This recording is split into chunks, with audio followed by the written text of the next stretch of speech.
Welcome aboard the USS Aranome. To become a member of our crew, please visit perfectorganism.com/support. As a patron of Perfect Organism, you'll receive exclusive perks and early access to content. Incoming audio transmission received. Please proceed to Subdeck 3 to begin playback. Thank you, and welcome aboard.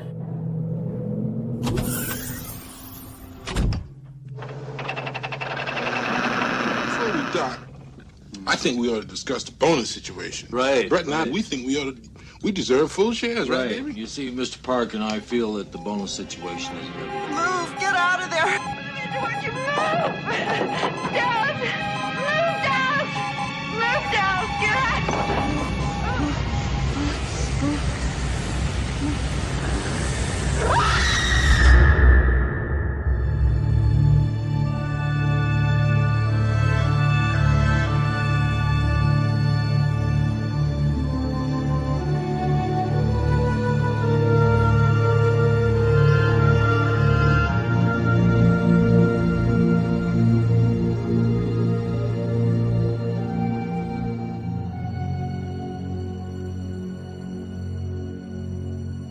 Welcome to Perfect Organism, the Alien Saga podcast. I am your host, Jaime Prater, and I am joined by my co-host, and... Patrick Green. What else were you going to say? Oh, nothing. Nothing. You co-bitch? Co-bitch. We all co-bitches on this podcast. Co-brosif. How you doing, man? I'm well. I had a really shitty night of sleep, and then I took a sleeping pill at 4 a.m., and I woke up at 8:30, completely refreshed. I was really hungover all day yesterday, though. You don't look like you took a sleeping pill. You look pretty you're pretty awake. I am. Like, it was just weird. I woke up and my dog was going crazy. The dog's outside were barking all night long, and they always do it. So I think it put her on edge. But all's good. It's a good day. I have friends coming into town. Got some stuff going on tomorrow. So yeah. You know, if the dogs are all barking all night, just like look outside to make sure they're not barking at. Because I'm reading a book right now on the Golden State Killer, which is very fucking scary. And that was like one of the main indicators that like people were about to get raped and murdered was that the dogs were barking. Well, I'm not saying it's going to happen to you. I'm just saying, I'm not saying it's not. These dogs are in a garage, and the garage is closed. And so they're just barking in the garage all night long, almost every day. These people really don't. A really good metaphor, I think, for, for what life is like sometimes. Yeah. So anyway, here we are today to discuss another topic of conversation, which is Ridley Scott. But we wanted to announce that we're kind of scaling back a little bit on our episode release schedule. We're kind of trying to take a little bit of a break during the summer. We'll see how that goes. We're crazy busy with our other podcast, which is Shoulder of Orion, the Blade Runner podcast. We're throwing in a really big event in November. If anyone is interested, November 13th, a 6-hour event, 2-hour Q&A, or a 2-hour panel, 1-hour Q&A, a private screening. It's going to be really, really exciting. There's going to be a Blade Runner pop-up bar right down the street from us. Everyone get in on this. Yeah, we don't do too much cross advertising on these shows, but we should, because like a lot of Blade Runner fans are also Alien fans and vice versa. So definitely, we're going to be there in person at this event. Obviously, we're going to be having a great time. We would love to see you guys. If you go to bladerunnerpodcast.com, you can get tickets there. And there's still quite a few available. They just went on sale, so we'd love to see you guys. And, even if you're just an Alien fan, come anyway. We'll welcome you. Yeah, it's going to be awesome. This is our first kind of endeavor as throwing an event, and I think our partner on Shoulder of Orion, Dan, is like crazy excited about it. We're all excited about it, but he's like taking the lead on it. He's like actually crazy excited about it. Yeah, he really is. He's lost his fucking mind. But also this is kind of a proof of concept, right? Because if this goes great and if it goes really well, maybe we can do this with Alien stuff too in the future. So that's okay. We'll see what the future brings. I just want to stay in this little recording booth. I'm kidding. But we're all going to go to Jamie's bedroom. Yes, and we're all going to go there. We're going to take his sleeping pills, listen to the dogs bark, throw a big and have a weird fucking event in my bedroom, yo. Hey, before we get into the episode too, so that's one. So we're going to be releasing a little bit more sporadically throughout the summer. We'll be back on track again in the fall with every other week. But also want to give a special shout out. We have a new patron, Darren Gold, who is giving at a really generous level. He's super cool. We've been interacting with him a little bit on Facebook. And so, Darren, thank you so much for your patronage. You guys who support the show are the reasons we can do things like put on audio dramas, hold events, get out special editions of various things. Like it is all because of you, let alone upgrading audio equipment, paying our website fees, paying off our debt for things that we've had to borrow for in the past. It's just absolutely incredible. So if you want to join Darren as a patron, go to perfectorganism.com/support, or you can just go to Patreon and look us up there. We will give you a shout out. You get discounts on merchandise. You'll get early episode access. You'll also get a lot of exclusives. We've been doing much more of that lately. So if you go in there now as a patron, you'll see we have reviews of Godzilla King of the Monsters. We have exclusive cinema discussion episodes, like one on Interstellar. There's another one going up momentarily that was just recorded yesterday. There's a lot of stuff in there, and we would love to welcome you to the Perfect Organism family. So consider it. Totally. And we're going to be revamping our Perfect Organism wing, a little bit of Patreon, doing some special content, me and Patrick, just to kind of bulk it up for all of you great people who help support us every month. And it's great. I mean, most of the money that we use for our fees, hosting fees, I pay for. So some of that money comes to me to kind of reimburse me for that. So we really thank you guys. It's just an honor. It's really an honor. Yeah. So we want to give back more. Yeah.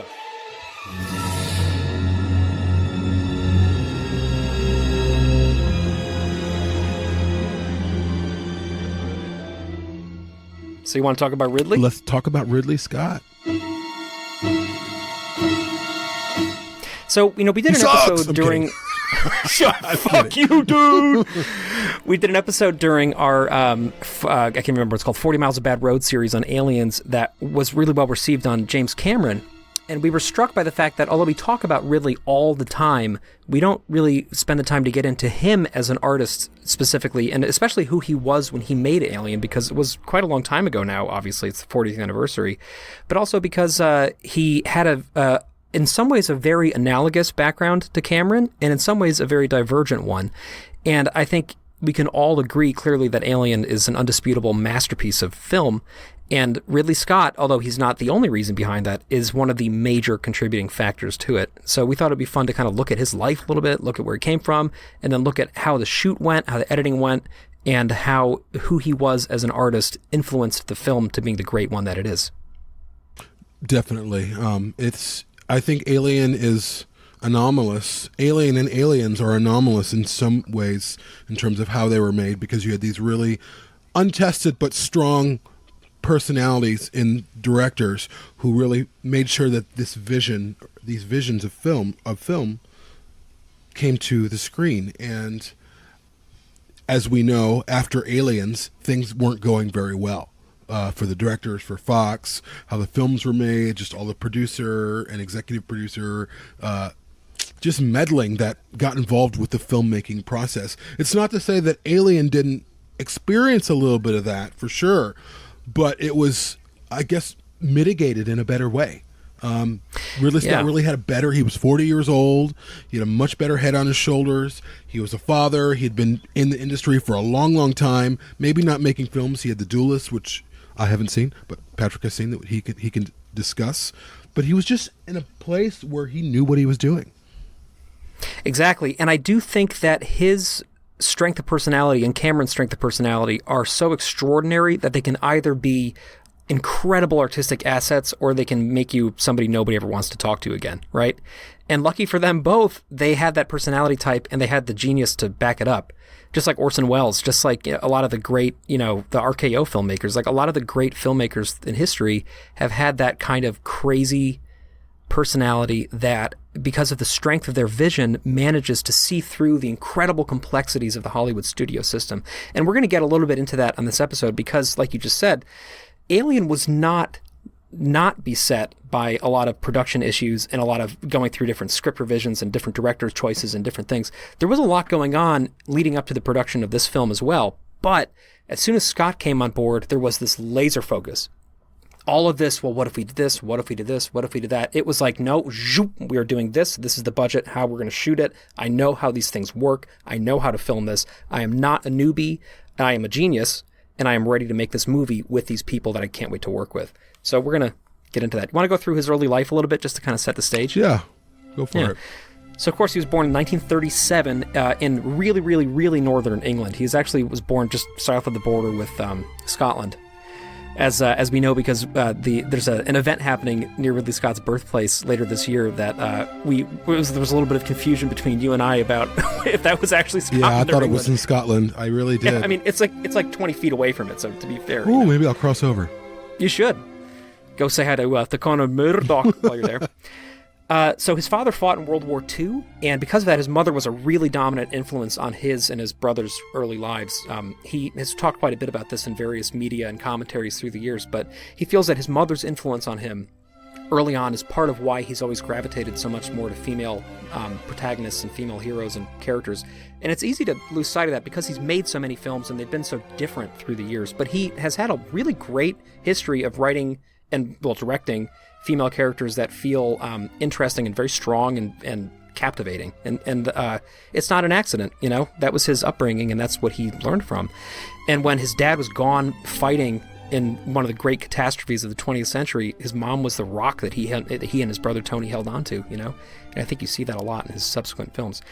So film was a big part of his early life because his great uncle, and I didn't know this until I was reading this morning, actually, owned a cinema chain. I totally forgotten that was a thing. So one of the first cinema chains in Europe was actually in his family. And so they were exposed to movies really early on in life. And he early on found out that sci-fi was a big passion of his. And then specifically this catalyzed when he saw 2001: A Space Odyssey and decided that's what I'm going to do. Right? So that was just over a decade before Alien came out, and he was already out of school by that point. But that was the thing that for him was like, that is what is possible, and that is what I want to do somehow in my lifetime. I want to achieve something like what Kubrick did in 2001. So he goes to the Royal College of Art, graduates, and he gets employed by the BBC primarily in a lot of very production-focused roles.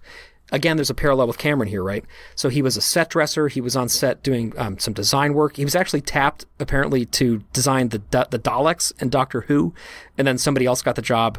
And he didn't. But that shows you early on that, like, even though he was in his 20s at that point, in his early 30s, that he was already entrusted with that level of design detail because he was brilliant, right? And he was showing that off every time he went into a room with any group of executives.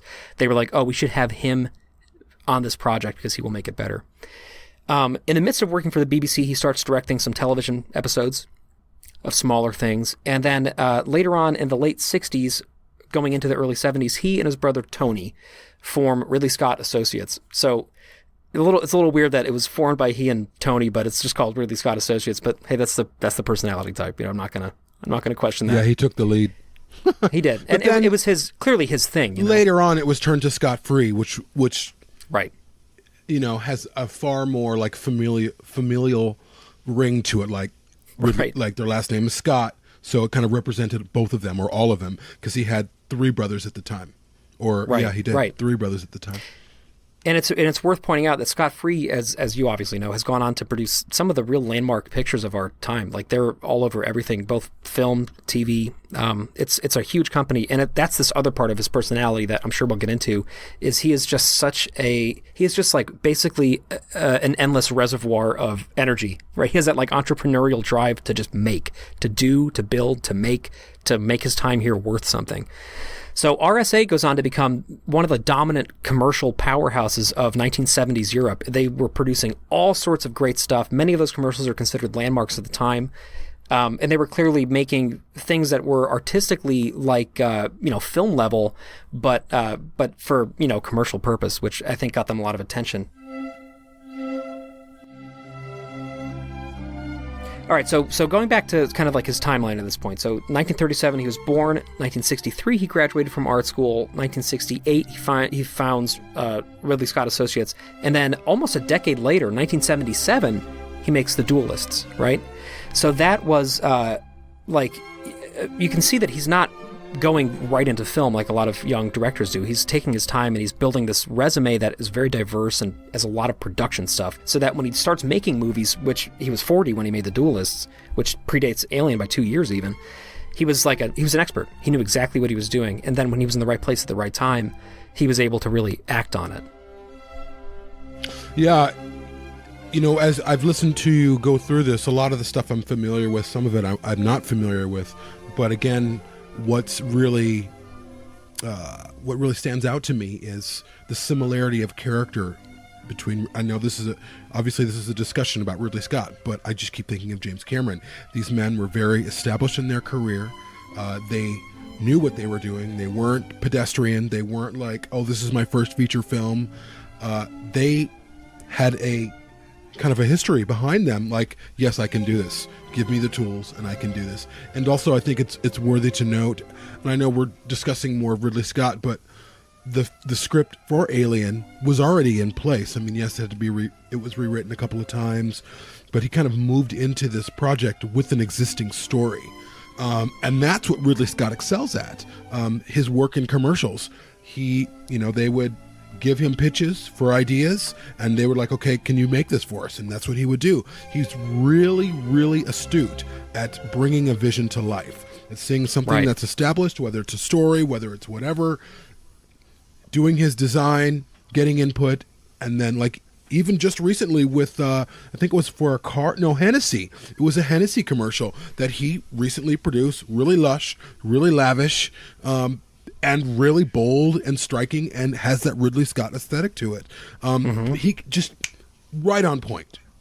And that Hennessy thing harkens back quite a lot to his work with Chanel that RSA did going into the 80s, which is, again, it's the same. It's just like a complete cinematic approach to commercials, which was not something people did at the time. Like, that was not the way things were advertised very much before the 70s, before the mod movement, and before there was that whole push towards like incorporating kind of art house things into commercials. That was groundbreaking. I didn't mean to cut you off. Sorry about that. No, it's fine. I think another thing that I think about with Ridley Scott is, yes, he's a designer, but he's infamously known for his Ridleygrams. And if no one knows what Ridleygrams are, a lot of people do. They're essentially storyboards. He would storyboard his own work, and they did have professional storyboards with Alien, with The Duelist, but he would also do his own version before those people would even come in, because he needed to see the film, the commercial, whatever they're doing in his head first. And I think it's really a brilliant thing. It's really it lets you know that this man took these things personally. He really invested his own time, whereas a lot of people, even a lot of directors today, they're not designers. They're not people who can draw or illustrate. So I think about Denis Villeneuve for 2049. He had a couple of different storyboard artists with him for like a year mapping out the film. Whereas Ridley Scott was like, well, no, I have my own ideas. And there's essentially books of his Ridleygrams that you can, I think some of them that are available in other books like Alien Vault, just outlining what this man did before the storyboard artist came in, before H.R. Giger came in. It's very interesting. Yeah, and it's worth pointing out that, like, even among storyboard art, they're exceptional, right? Like, I mean, we had Gabriel Hardman on last year on the show for Alien Day, who's a professional storyboard artist who has also done comics, and he's done some Alien stuff. And his stuff is amazing, but I even prefer Ridley's, and Ridley is not a quote-unquote storyboard artist. The Ridleygrams to me are so evocative, and they're so Mobius-like, and they're so extraordinary. It's just, it feels like a published work of art. Yes. And he did that really fast, too. Did. That's the other thing. It wasn't like he was slaving over this. Like, that was almost just coming out of his id, getting it down on paper, knowing, because he knew, again, exactly what it was going to look like, and he knew that the best way to get the studio to go along with it was to present them with something exceptional. Mm-hmm. We're going to get more to Ridleygrams in a bit. But again, I also want to point out that there's an interesting parallel here with Jodorowsky's Dune project, which has been coming up a lot for very valid reasons in this series. But Jodorowsky, of course, worked with Mobius to produce this 400-something page storyboard book that's hardbound, and it's colossally magnificent. And there's only like 2 of them in the world or something. And of course, that film never got made. But that same approach to detail is the same thing that Ridley, who was not affiliated with this Dune project, although like everybody else was. But he was attached to it for a little bit. Did you know that? Really? Yes, he was. No. Yes, Ridley Scott was attached to Dune for like a small window, and then he was not. To the Jodorowsky era of it? It would have been his version, but it was the version that eventually got to Jodorowsky. Wow. Yeah, it's very interesting. I read that about 6 months ago, and I was like, whoa, I never knew this. It's very interesting. Yeah, I had no idea. Although I'm not surprised, because apparently everybody who was alive was affiliated with that freaking Dune project. It's insane. So, all right, so going into his film stuff. So, again, he was a commercial filmmaker. He was a production guy. He was a tech guy. And then he makes The Duelists, which was an immediate huge hit. And I want to, before I even get into that, I want to go back for a second and just look at how successful Ridley has been, regardless of whether or not you like his more recent work, which I agree, even though I love a lot of it, is kind of all over the place. This is a guy who's been nominated for 3 Oscars. His films have won many Oscars. Those three films, by the way, were Thelma and Louise, Gladiator, and Black Hawk Down. He obviously is a knight. He's one of the most culturally relevant British figures on the world stage. Like, he's somebody who, over this career, has changed the world's relationship with film in some way. He has really changed things in filmmaking. So, that propensity to get accolades is something that has stuck with him his whole life because he's brilliant. And one of the earliest things that he was really known for was The Duelists, which was screened at Cannes and was a absolute phenomenon. It won the debut prize.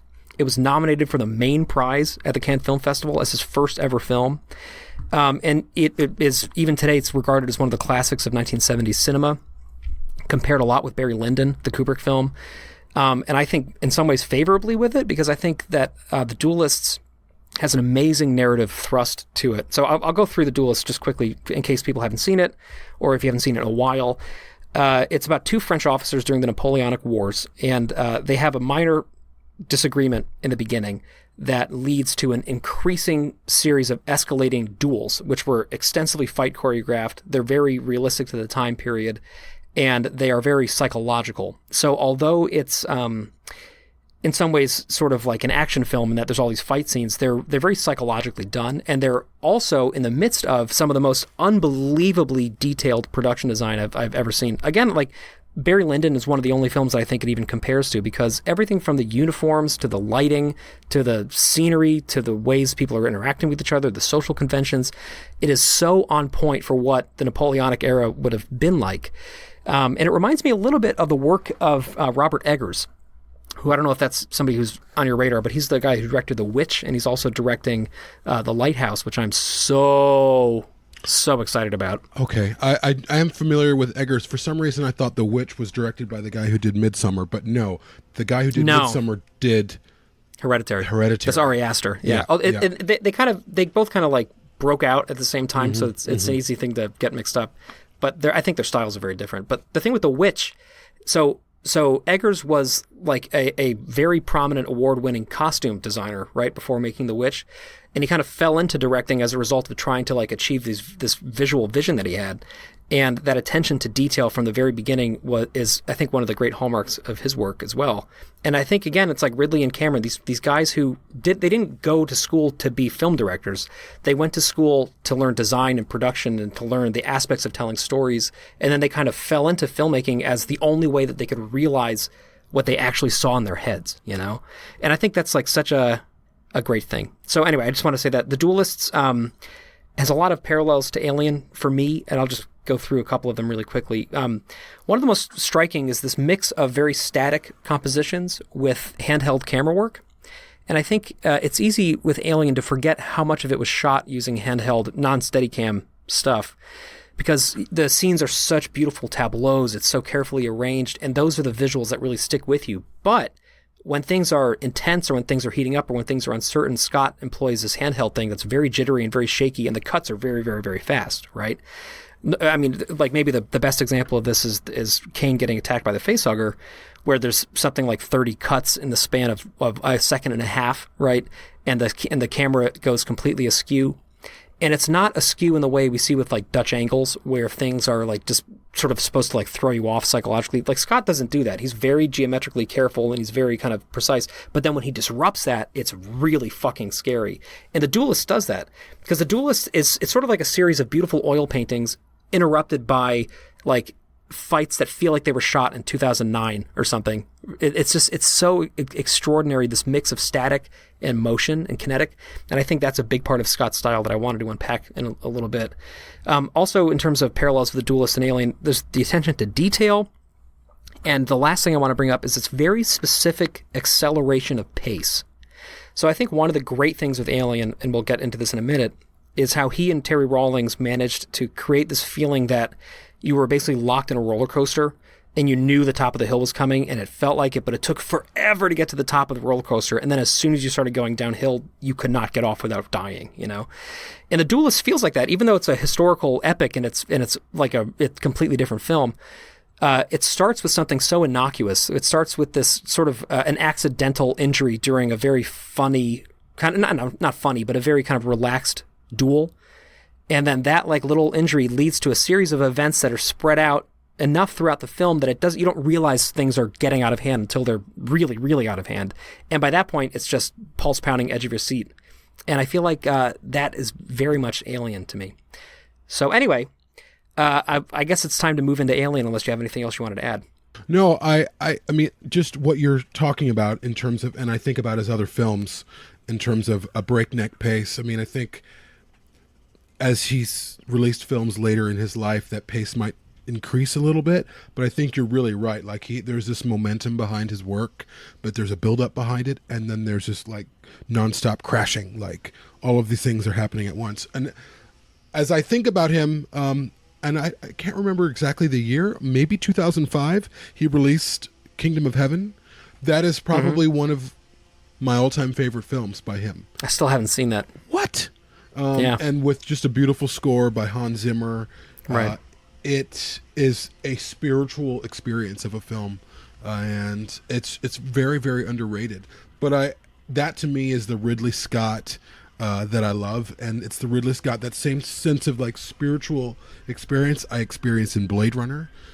He's you can feel this man's his outlook on life. You can feel this man's sense his brain and how it's working and how he's perceiving the world by watching his films.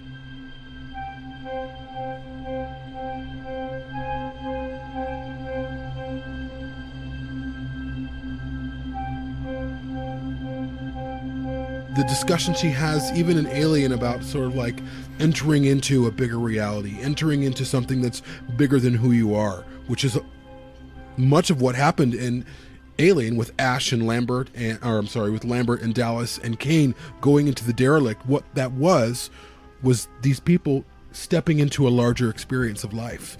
And really, Ridley Scott that's really all he's been about, is these larger experiences and how that changes you. And are we alone? And I don't even mean alone in the sense of is there a God or are there aliens, but are we alone as we walk the earth? And he really tries to answer that in a way. And to me, that's something that you see throughout his films. And I think it's a really beautiful thing. Yeah, and I agree. And I think part of why I get that sense is that his films usually have a pretty distinct line of demarcation where there's like character building stuff in the beginning that doesn't feel like it's expositional. It's very much like you get to kind of know, like you see this with Thelma and Louise, you see this with Black Hawk Down. You just sort of get accustomed to these characters and you kind of allow them to interact and you kind of become sort of sucked into their lives. And then something happens that flips it on its head. And that moment of transfiguration where something changes and there's no going back, to me, is a really Ridley Scott thing, right? A lot of movies take their time with that. A lot of movies allow events to unfold in a really kind of spread out way, and with a kind of a gradual sort of denouement, and then you can kind of feel the pace of the film before you see it, and you kind of get that expectation delivered upon. But with Scott, a lot of the time, I don't know where the movie's going for a while. And then once I see where it's going, I'm like, oh my God, of course that was where it was going. But it's surprising, right? I mean, it's amazing to think of the audacity of Alien sometimes. Like, this movie, nothing of consequence in any real way happens for like so much of the film. And that's something that people who watch it always comment on, right? Like, they're always like, man, I didn't even know there was an alien in this movie for the first 48 minutes or something, right? And then once the alien gets there, then everything before it becomes so important to what happens after it, because by the time actions are happening with these characters, there's who the characters are and they're your vector to experience it. Yeah. It's funny, obviously we're talking about Ridley Scott here, but what I love about Alien is, just like you said, for the first 48 minutes, what's going on? It's not a story about an alien or a creature, it's a story about people. That's what this film is about. And the title means, who's the alien here? Because for a while it's Ash. For a while there's a lot of speculation. Who is this guy? There's even a discussion between Ripley and Dallas. Who is he? Where did he come from? I don't know. That's who they gave me right before we, So the idea of what the alien could or could not be is really up in the air. So right away we're like looking around the ship. What's going down? And then obviously as they go into the derelict, we kind of see things kind of play out. But that title really, it's not just about the xenomorph, and I think that's the beauty of Ridley Scott and his ability to tell that story, was that he left it kind of in the air. It was nebulous, like, okay, and then even later when the alien is on board, you also have Ash, who's kind of revealed himself. So now there's a double threat, and then you have the company that's also revealed themselves via Ash, via Ripley looking. So this idea of an alien on board is multi-layered. Right. And you're attuned to look for those layers, right? Because you've been treated as very intelligent by the filmmakers throughout, right? So like, oh, I see what they're doing. They're also talking about this. Oh, but wait a minute. What if it also could mean this? And that's how you pay attention, I mean, it's a very specific Ridley contribution to Alien, I think, is when you read the script, like obviously it's there, like the 4-act structure, the progression of events, the fact that nothing happens for a while. But on the script, like that part where nothing is happening for a while is kind of incidental, right? Like you kind of can read through it and it's not very quick. But Scott and Rawlings really extended a lot of those scenes. The first cut of the film was 3 hours long. They went as much as they could into dilating those earlier scenes, which is totally counterintuitive for what was a sci-fi horror film. Like you'd think, like, let's get to the action, let's get people in their seats, and they made that very paradoxical and beautiful decision to not do that, and that, to me, is very much Scott. It's the same reason why when you watch a movie like Gladiator, you're totally sucked into the world of ancient Rome. It's the reason why when you watch a movie like Thelma and Louise, you're totally sucked into this journey that these characters are on. Like you feel like no matter what happens, I'm going to be glad that I spent this time getting to know the characters. And then when what happens surprises you and freaks you out or delights you, then it feels like earned. It feels like you're not just watching the machinery of a movie being made. And I think that's part of why Scott's such a genius. I don't know how many people notice this, and I think certainly that you and I do, but you brought up Gladiator and the type of director he is. There's a couple of shots in Gladiator that are very iconic. Do you remember what those are? They're opening shots. Well, I think of the field, yes. Right, of the hand brushing the grass in the field. Yeah. And I think of Maximus standing in the Colosseum and yelling at the crowd. There's a lot of moments like that to me are extremely cinematographic. Yes. What are you thinking of? Well, specifically the moment in the field where you see his hand over the grass, the long grass or whatever it is. God, it's so beautifully shot, isn't it? Who planted it? Who planted it? But what I love about that is that you can see moments like that in a lot of Ridley Scott's films where he's taking a moment to bask in the beauty of wonder, in the wonder of nature, in the surroundings of this life. A lot of directors don't do that. A lot of directors don't take that moment. And who does take that moment? Who? My mom? Terrence Malick. Oh. And your mom. And your mama.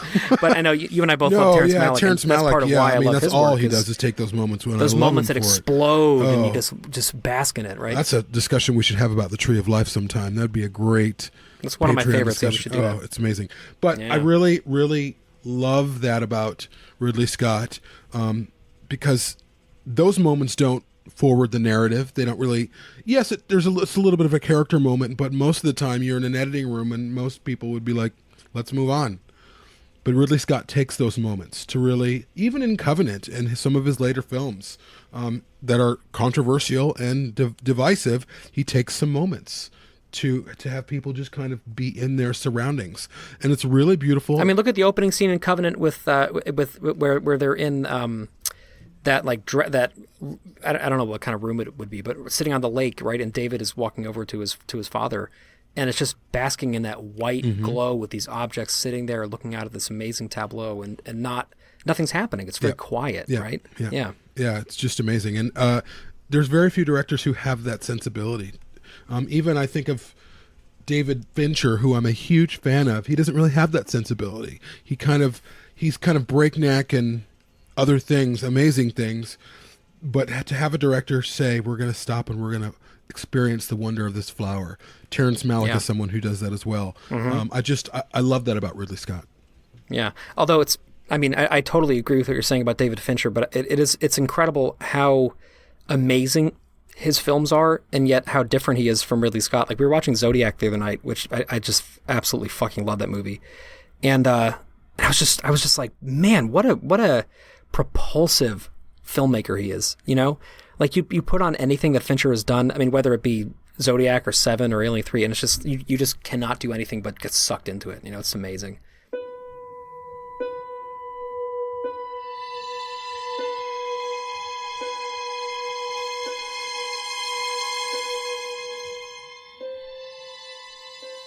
So because we're kind of running along on time here, I wanted to get into the shoot, if that's cool with you, a little bit. Let's do it.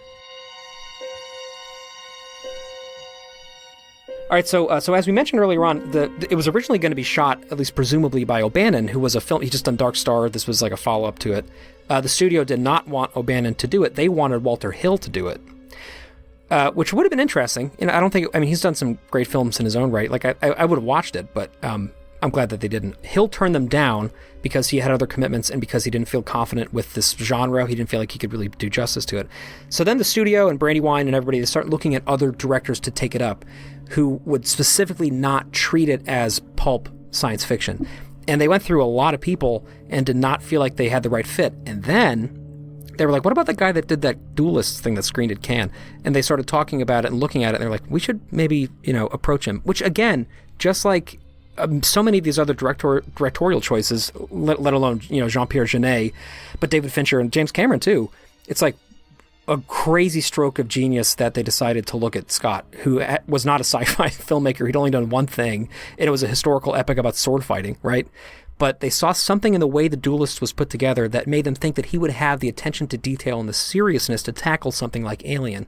And if he could do it, then he would do it incredibly well. So I have one of my, on our Giger episode a couple weeks ago, I took out one of my favorite books on Giger, which is sort of like a rare-ish book. Today I brought out the Book of Alien, which is one of my favorite things, which some of our listeners might have. I used to own that. Oh, I had the version. I had the version with the red title. Yeah, this is the first one. This came out right around the time the movie came out. Bitch. Because you can see the branding. See how the branding is like all like fucking weird. It's awesome. I need to it like buy looks again. nothing like the Alien that we know. Yeah, Yeah. But it's an amazing book. So if anybody has a chance, it's called The Book of Alien. It's by Paul Scanlon and Michael Gross, and there's a couple editions of it. But it has a lot of great quotes in it. And part of what I love is that these quotes are not from, for example, the 1999, the commentary track. They're not from Scott's interviews for the anthology. They're not the things that we've seen before. Like, this is him as a 42-year-old talking to a bunch of people about this movie that was just hot off the presses, right? So they approached Scott as a potential filmmaker, and here's what he said in the Book of Alien. He said, quote, "I was in the middle of developing another project, and the script dropped on my desk. I read it in 40 minutes, and bang, the script was simple and direct. It was the reason why I did the film," unquote. So the script was why he came on board.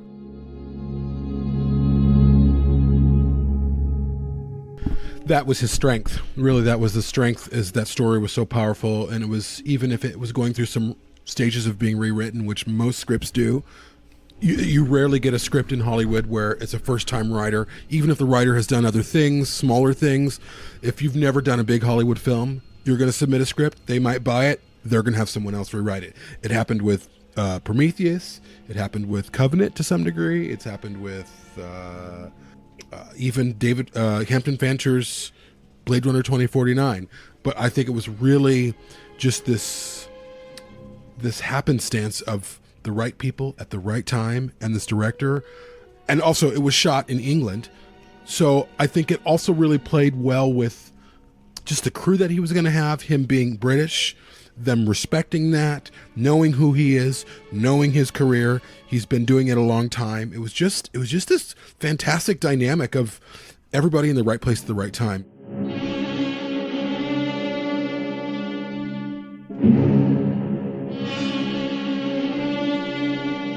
Studio wasn't meddling too much. They wanted a little bit of this and that, but they weren't like down his throat. There was budget concerns, but it was this monolith of a production that went fairly smoothly for the time, even with the hiccups it was having.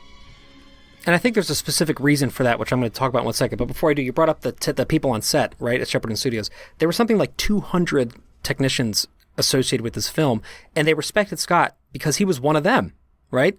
He was literally one of them. That was what he was doing professionally before he got into, the other side of the camera. And so, like, he knew exactly what they needed to make what they needed work. He knew how to shoot their set. He knew what their strengths were and how to make sure that they felt respected and felt observed. And, like, of course they respected him. And that's why they got, because here's the thing is, like, so they did their best work because they knew it was being valued and they were given space and time and conditions to do it. And Scott got the best results also because he, having made that stuff and having understood it so well, was able to light it and shoot it and frame it in a way that would maximize the aesthetic impact of that stuff on film, right? But so the reason why I think the studio basically got out of the way was specifically his Ridley-grams. So before the Ridley-grams, the budget for the film was half of what it actually ended up being. He submitted that to the studio shortly after coming on board, and the studio said, okay. And then they just basically just got out of the way and let him make the movie, which even though later on, it was not the most, he was coming right up to the top of the budget. He was running out of time. He was over schedule. The studio still allowed him to make some pretty big creative jumps because he was very clearly was a genius from the very beginning. Yeah, I'm almost speechless to some degree what he achieved with Alien, because Alien, it's just unlike any other film. It really is, in terms of, he has been called the father of science fiction for 2 films, Alien and Blade Runner. But that is no accident. It's not a coincidence. It's because the man knew what he was doing. But just talking about Alien specifically, it's a film that's so unobtrusive. It's not like, it's none of that. It's very personal. It's very quiet. It's very cerebral. Even the dialogue, there's not much dialogue. To really create a film that way, that's firing on all cylinders while not telling you too much, but showing you everything, that takes a level of genius that you don't come by. That there's a lot of directors in the Hollywood system who are amazing. There's a lot of directors or who can put out really good looking products, but they don't really speak to us. Maybe they're fun, but that's all they are. Oh, that was great. What's the next film? You know what I mean? Whereas with Ridley Scott, even the films that are more controversial or more divisive, even films that I, with Covenant or Prometheus, I think about those films almost every fucking day. So for Ridley Scott to have created a film, and when he was 42, which was the first Alien film, that felt like it was this, we were all on this ship with everyone, and to balance how quiet the film is, how much we need to show, when lines. Obviously, he didn't write the script, but he was in the editing room. He made creative choices as to when things are going to happen, how they're going to happen, and the film resonates with us probably arguably more than Aliens does in its own way. Mm-hmm. Well, it's more personal. Yeah, it's far more personal. Aliens is really personal too, but in a very bombastic, wonderfully bombastic way. Whereas Alien is like, no, you're going to face your fear. You're going to face your fear. And yes, this is terrifying you. Almost like, but I'll be with you. But here's the situation that you're in. What are you going to do? And that's almost that quiet tone, the sound of the Nostromo, even the creative choices, that famous sound that we're all familiar with, that we hear a little bit in Blade Runner of the Nostromo, the sound of the mother's womb. Whereas this place becomes a womb, and then it becomes a place of destruction. It's just unbelievable. And then we're not even discussing the whole Giger aesthetic and the entrance into the derelict and what that was like. And still in 2019, we can watch that scene and go, what the fuck is this place? Even with Prometheus and with Alien Covenant, we're like, what is this place that they're in? It's unlike anything. Isn't that amazing? It's absolutely amazing. It looks just as real as it did that. Like, I have it on 4K and I'm like, Jesus Christ, this looks even realer than I thought it did. There is no aspect of it that makes it feel like a commercial product that was thrown out there for people. It feels like a fucking dream that I had that I don't remember having. And part of the wonder and brilliance of those shots, yes, it was incredibly created by Giger, incredibly designed, amazing sets, all of those things. What makes those shots so incredible are the time that's taken to let us breathe inside them. That's so, those famous scenes of Kane coming up from underneath and and he's like, "What the hell is this?" So no, actually, that was when he was in the What the hell? in the egg chamber. But when he climbs up and you hear that sound that I always talk about, that like chain, yeah, and the camera's, it's like a wide tracking out shot, and we're given a minute just to breathe in that space. That's a creative decision that does not happen anymore. People are like, let's get to the next scene, let's get to the next scene. And because those scenes could breathe, because they could function on their own, and we could be with Kane in that space, made it believable. Because that's what we do. Even when we go to the Grand Canyon, when we go to Yosemite, when we go to, you know, parts of the USA or parts around the world that are tourist places, we all do the same things. We're like, even though we've seen... Isn't that interesting? It's very interesting. Even though we've seen these places in pictures and photos and videos, when we get there, we're like... I mean, I've been to the Grand... We're speechless. Have you been to the Grand Canyon? I have, yeah. So Never the Grand forget Canyon is, to me, like an experience of the derelict. And also, with the Grand Canyon, if you travel around that area, which me and my friends did, you can see a lot of ruins from the Anasazi Indians. I think that's... Is that what I'm saying? Was that the right tribe? The Anasazi? I don't know. I think were the Pueblo down there too? Yeah, they were. But so they would build villages in the sides of mountains. And a lot of historical records said all of a sudden they just disappeared. And much of their villages that they built remain intact. And you can go and see those. But I've been in them. And it's like you're in the derelict. It's like... And you're stepping into history. You're stepping into a world you have no idea where you're at. It doesn't feel like you're on Earth. And that's what the space jockey room... pilot room, whatever, felt like. It just felt like completely legitimate. This was a completely legitimate civilization that we have stumbled upon. I've never seen anything sold so perfectly. Neither have I. And nothing else, you're absolutely right, that was beautifully said. Nothing else captures that same feeling of actual awe, you know? Where you walk into something that you didn't think was possible. And everybody on Earth who does that has the same exact reaction. Like everybody who goes to the Grand Canyon for the first time does the same thing. They shut up and they just stand there, right? Yeah, it's like when you're in the church. face of something. Yeah, when you're in the face of something like that, you don't talk about it. You don't like move around. And Scott knows that, and that's not in the script, right? O'Bannon's script is also an amazing act of genius, and I'm not trying to take anything away from that. But that is Scott. Scott is the one saying, "Let's not go anywhere. Let's enjoy the egg silo as long as we can." Let's sit here and just fucking stare at this stuff. Because everybody watching it will be doing that internally, and everybody watching it will want to hit pause, right? So he allows the film to pause. He gives it that space of breath. So that way when things happen, because remember that egg silo is immediately before that extraordinarily frenetic part that I mentioned earlier on, which is the ovomorph exploding, right? Like that. So you have a section where there's like 2 cuts in the span of maybe a minute and 10 seconds. To 35 cuts in the span of a second and a half. And it's that incredible mix of the wonder and beauty and awe and terror with what just happened that was a visceral experience that I can't process yet. And then immediately it's silent again, right? You hear his scream echo out, and then it's silent. And that is what is so fucking amazing about Scott's ability to make films. I wanted to share a quick quote about the creature, too, before we wrap, because we're getting a little bit long on time. So a lot of people, you know, talk about how this was kind of Jaws in space, you know, and a lot of people, well, Scott himself said that he wanted to make basically the Texas Chainsaw Massacre on a spaceship. And I think it's easy to reduce it. I mean, you know better than anybody, Jaws is like one of my absolute favorite films of all time. But I think it is not, it's one of the great films. But the reason why Alien is more psychologically deep than that to me is because of the ineffable and et cetera. But the thing with Jaws is that the reasons why they didn't show the shark, which of course is part of why it's so brilliant, was because of the fact that the shark was malfunctioning constantly, right? The reason why they don't show the big chap xenomorph very much was not that. It was very intentional. So in that same book of Alien, Scott has a quote. He says, I've never liked horror. He says, quote, "I've never liked horror films before because in the end, it's always been a man in a rubber suit. Well, there's one way to deal with that. The most important thing in a film of this type is not what you see, but the effect of what you think you saw. It's sort of like an afterburn. What you think you saw." End quote. Yeah, and to me, that sums it up right there, right? Yeah, it's what our mind creates is more scary than sometimes what's actually there. Not to say the xenomorph isn't scary; it's fucking scary. But yeah, it's what your mind is like. Well, what did you see?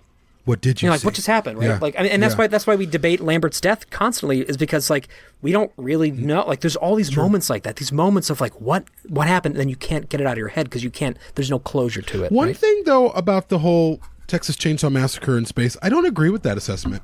Texas Chainsaw Massacre is very kind of blasé. It's very okay, loosely based off the story of Ed Gein. A lot of people know that.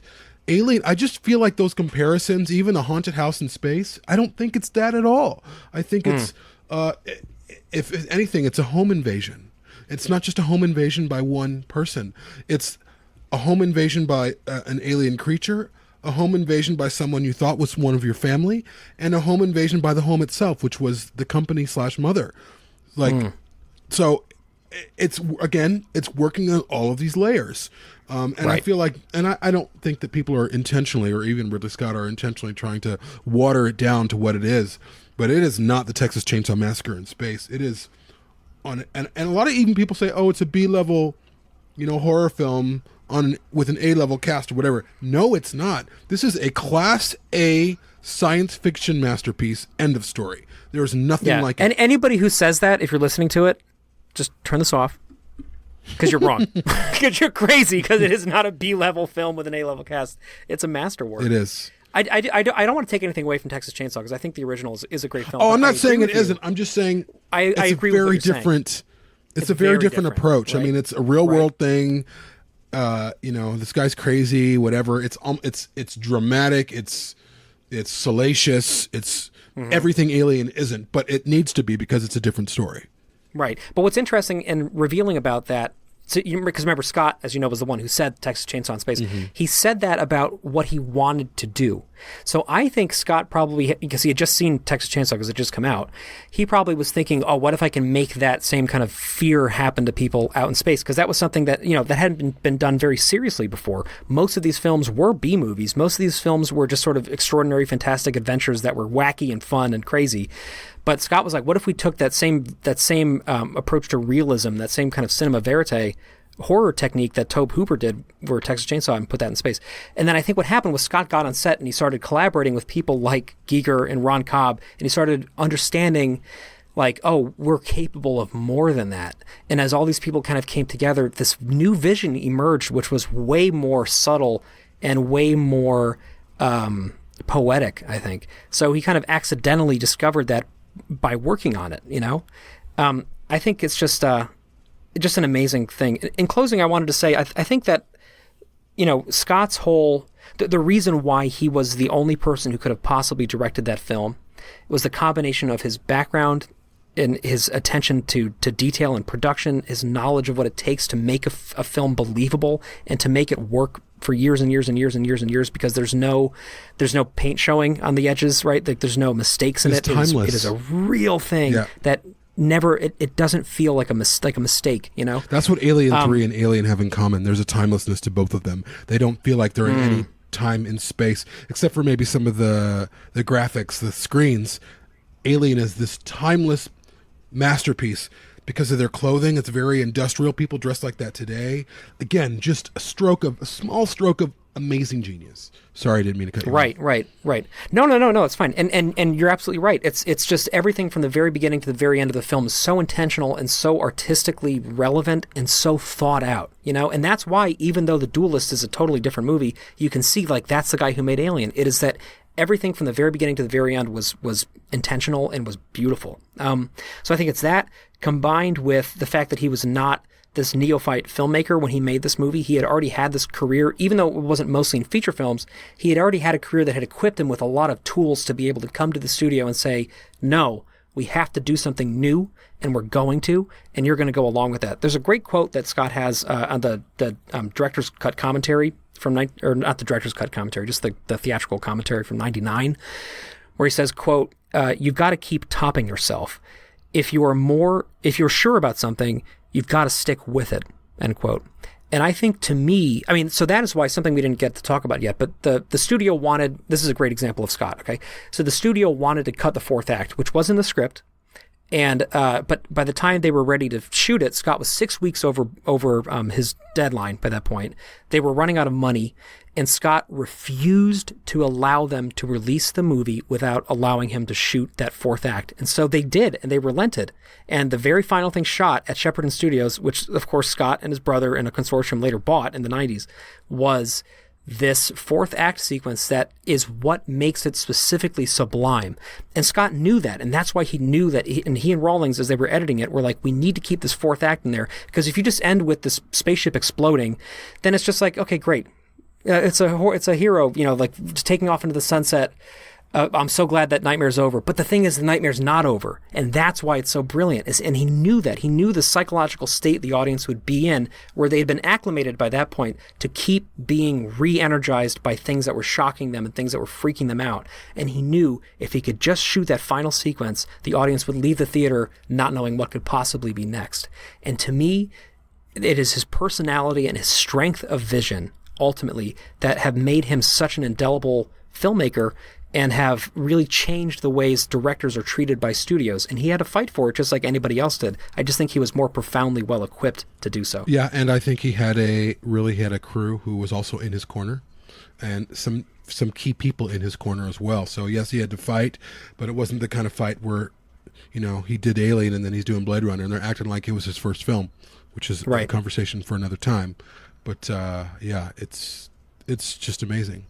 I will say in closing, another film that I recommend people see, which I think is actually a masterpiece, completely underrated by Ridley Scott, is 1492, The Conquest of Paradise.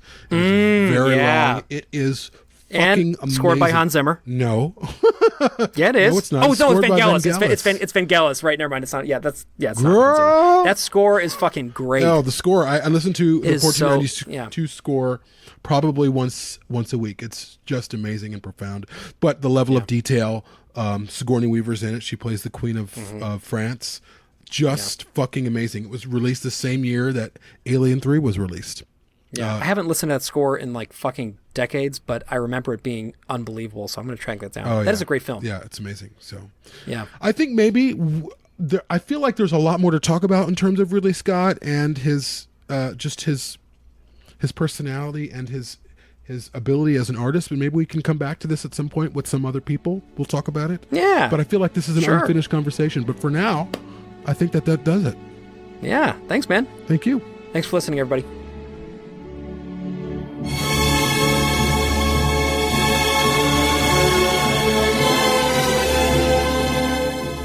For more on Perfect Organism, the Alien Saga podcast, please visit perfectorganism.com. Perfect Organism is available for listen or download through Podbean, iTunes, Google Play, TuneIn, and Spotify. If you'd like to support the show, please visit perfectorganism.com/support. Thank you.